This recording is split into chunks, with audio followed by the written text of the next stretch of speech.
Hi, Juraj. Hi, Sabrina. It's great to be here. Thank you so much. It's great to have you on here. And hello, everyone, and welcome to another episode of Eventprofs Together at Home. Today, I'm chatting with Juraj. And Juraj and I have actually never met. We just established that. But I feel like I know him because I have been following him online since quite a while now, actually. And of recent, he has been putting some fantastic content, especially on LinkedIn, that's been so helpful and so insightful to me. And I knew that I absolutely had to give him a little shout out and I had to get him on Eventprofs Together at Home. So I'm going to hand it over to Juraj, and he's going to give us a little introduction to who he is, what he does, where he is right now, and what his current situation. So over to you, Juraj. Sabrina, thank you so much for such a warm welcome. Really appreciate the invitation, and I also appreciate the feedback on the content. So my name is Juraj Holub, and I'm the Chief Meeting Designer at Slido, and I also take care of the communications side of things. So that's why you can find me on LinkedIn, post all those insights that we gather from the events that we run internally, and also share some of the insights and best practices that we gather from working with our clients. And Slido has become quite kind of like a familiar with many people, but just very quick wrap up. It is basically an audience interaction platform that allows people, event planners or meeting organizers, to engage people through the audience Q&A or live polls or basically quizzes. So it has become popular with the live events. But now it is very popular with the remote meetings and virtual events as well. Fantastic. And I mean, I've used the technology myself. I'm a big fan of it. The first time I had experience using it was at the meeting space in Berlin, where I believe you are a partner with the Meeting Space show. And I thought it was fantastic. And since then I've been, I guess, following you, so to speak. So it's very exciting to obviously have you on the show. Where are you actually based, Juraj? So currently I'm based in my hometown in Bratislava. Okay. Wow, cool. It's my first person from Bratislava. This is fantastic. Yeah. And what is the situation in Bratislava right now with this whole lockdown? Sure. So basically, we were no exception as well. So when the government basically enforced the lockdown in the beginning of March, we basically followed the rules, and basically the whole company went remote from one week to another. So we were remote friendly, I dare to say, a company. So either some of our colleagues like worked remotely. We've got about 1/3 of the company basically work from different places than the HQ, or just, every single one of us used to work out of home for 1 or 2 days a week.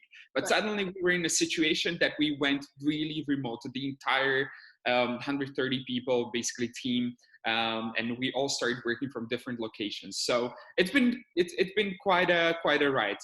Absolutely. And so you do have a bit of the experience, given that you work 1 to 2 days from home, and otherwise you go into a physical office space. So how have you set yourself up at home? Do you have a dedicated area, or do you kind of move around? And how is your kind of daily schedule looking right now in terms of working hours? Are you sticking to them, or is it really quite ad hoc? Yes, that's honestly a huge question that I'm trying to solve myself. I've been struggling with keeping decent working hours, and it's easier also to get this work/life basically blend into one mass, because I live in a 2-bedroom basically apartment. So one room is dedicated to basically sleeping, and the other one is kitchen/living room. So I work out of there. So I work at the kitchen table, as you can see over here. This is the living room part. Very nice. There you go. This is the kitchen part. And I'm sitting somewhere in between at the kitchen table, and this is where I usually work out of. Okay. And I find it kind of like comfortable. I don't need any special setup. I have started experimenting with the chair because my back started to hurt from all that sitting. So sometimes during the calls, I try to walk around the apartment just to stretch my back and the muscles. But outside of that, I try to keep it really fairly simple. Okay. And what are your 3 daily essentials now? So I know that we are all trying to stay at home and try to practice social distancing, and and I've been following it like really rigorously, this practice. But at the same time, I love to go for a quick walk before I start my workday, or just go for a quick bike ride with a mask when nobody's around, just to change a little bit of scenery and the environment in which I find myself. So I usually like leave the apartment for a few minutes and then basically come back. So that's number one. The second thing, I love food. So I try to spend at least a few minutes basically preparing my lunch and having it. And then definitely coffee has become my fuel. So I try to keep my coffee ritual as well. Absolutely. I think coffee's been one of the top three for quite a lot of event profs. And I think that's one of the things that really hasn't changed a lot, which is... No, it hasn't. I even think that it went up, honestly, the consumption of coffee. So have you come to any realizations yourself or the situation in the last few weeks?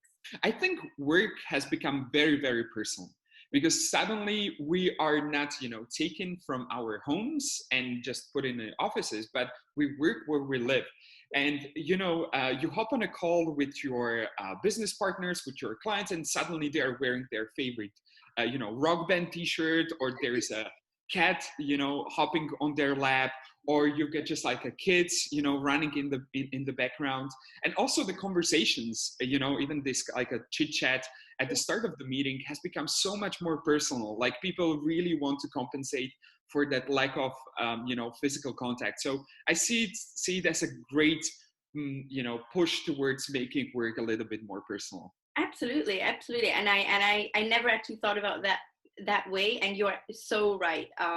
It's definitely become a lot more personal, and I agree. I actually quite like it. It almost is making our interactions more human, right? Even though we are virtual. Obviously, you like to go for a walk, and you like to go for your cycle. How else are you practicing wellness, sort of, obviously from a physical and mental perspective? Well, you just mentioned that you just mentioned cycling, and it's my huge passion. Yeah. So obviously, after the whole day of sitting in one place, I always try to get a bike and go for a spin. Luckily, this is like a solo sport, so you can practice it even in this setting and in this environment. Yeah. And I love going to the nature to unwind. So usually, just take my mountain bike and go out there for a couple of hours. And sometimes I just like even hop off the bike and just sit and let the trees and the birds and everything that the nature is really waking up these days, try to absorb it all, and just sort of melt that stress that accumulates over the day or over the week. Absolutely. And can you give us any recommendations of anything you've been following, anything you've started reading, perhaps you're watching, anything that's kind of given you some positivity and joy or entertainment in the last few weeks? Absolutely. So I would start, like, nature is a huge thing to myself, as I said. Like it's such a great healer. So that's one thing.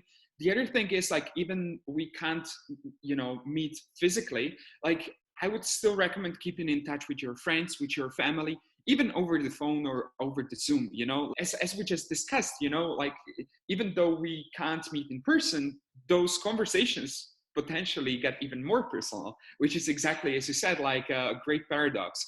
And then I also thoroughly enjoy reading books. So that's a little bit like an offline activity that I love to plunge myself into. Okay, and so I guess those are sort of the ways that you practice digital detox, because obviously with Slido, I can imagine that you guys are a lot busier right now in this situation. So, what are you doing, to kind of practice digital detox? Is there something, do you switch your phone off after a certain time? Obviously you go cycling and you go out in the nature and you detach. Is there anything else you're doing?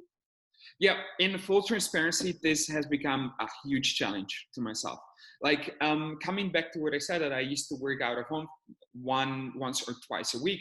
This was not a problem, because you just had a focus time and you basically finished your thing, right? And then you went to the office, you had the social aspect, etc., etc. And then at a certain point you left and went home. Over here, this blinds.